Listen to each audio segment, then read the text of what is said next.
Le pouvoir de la célébration dans nos vies.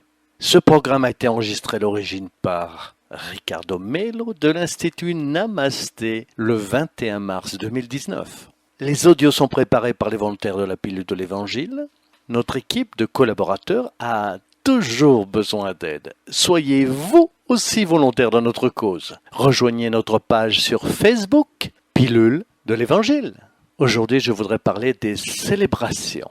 Nous avons besoin de certaines choses dans nos vies, en commençant par ceci. Avez-vous l'habitude de célébrer la vie? Avez-vous une habitude d'action de grâce, mis de côté le temps d'être avec vous, avec votre famille? Célébrer la vie avec les gens que vous aimez? Célébrer. Nous n'utilisons pas beaucoup ce verbe en portugais. Au moins, ce n'est pas très commun pour nous de parler des célébrations. Mais la fête n'est rien de plus que de nous rendre compte que c'est spécial nos moments dans nos vies. Une fête d'anniversaire est peut-être la plus commune et la plus naturelle. Chacun d'entre nous, finalement, pratique cela presque chaque année. C'est juste un exemple de ce que nous pouvons faire dans notre existence. Si nous apprenions plus à célébrer, par exemple, Noël. Noël est la célébration de la naissance de Jésus. Cela est très bien.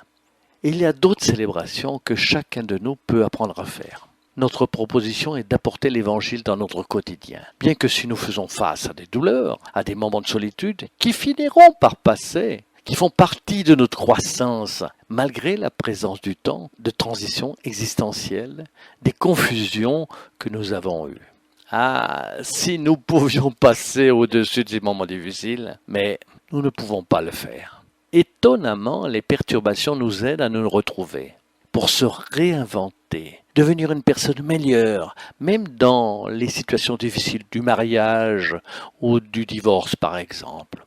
Certaines personnes remettent même en question leur orientation sexuelle, même dans le domaine professionnel, généralement en relation avec la famille. Parfois, les problèmes de santé peuvent être une perturbation, de ne pas savoir ce qui se passera demain. Cela nous dérange, mais stimule notre développement. Alors, que nous le voulions ou non, que nous soyons riches ou pauvres, que nous soyons réincarnés dans l'hémisphère nord ou sud, que nous soyons un homme ou une femme, nous devons passer par ces expériences. Un jour, nous tous allons désincarner à nouveau. Alors, pourquoi ne pas augmenter les célébrations de notre vie actuelle? C'est la question. Pourquoi ne nous favorisons pas la présence de Dieu plus souvent dans notre quotidien? Je reconnais qu'une chose a changé ma relation avec la vie. C'est exactement après que j'ai passé plus de temps à célébrer. Je vois clairement que lorsque nous avons plus de force pour célébrer la vie, et qu'il y a des dizaines de petites conquêtes quotidiennes, nous sommes plus heureux. Il y a beaucoup de travail à faire, c'est vrai. La gratitude. Parce que la reconnaissance est une façon de célébrer. Vous pouvez remercier une fois, deux fois, trois fois par jour pour des choses simples qui se produisent. Pour une belle conversation, pour le délicieux café que vous avez pris avec quelqu'un. Moi, je célèbre plus ou moins au moment où je me lève. J'aime voir le jour que je remercie. Chaque fois que je vais enregistrer des pilules, je prends un café. J'adore le café chaud pour commencer la journée. Cette délicieuse odeur. Je fais du café à la maison. Nous devrions remercier pour ces choses simples, mais on oublie. Ceci est une façon de célébrer.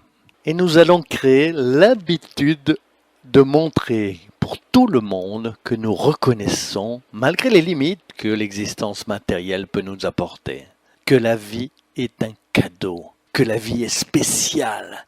Même à l'hôpital, si vous êtes hospitalisé, ou quand vous traversez une période difficile, lorsque vous rencontrez un médecin merveilleux, vous devez célébrer. Les infirmières qui vous prennent en charge avec affection, une infirmière qualifiée qui va faire le maximum pour vous. Lorsque l'enseignant est bon dans une matière, il faut réaliser une célébration spéciale. Célébrez un bon livre qui arrive entre vos mains afin de pouvoir le lire. Cela transformera votre vie.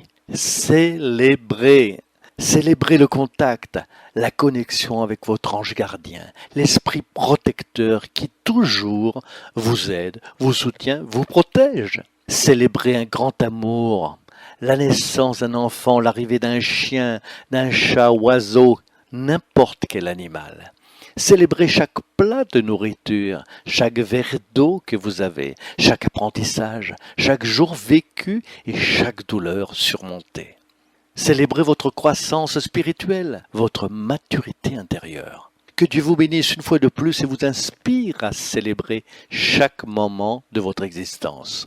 Ne vous cachez pas derrière votre douleur, parce que quand Jésus nous apporte la bonne nouvelle, il nous offre l'Évangile et nous invite à la sagesse de la célébration, qui est extrêmement importante pour nous tous. Merci encore pour toute l'affection.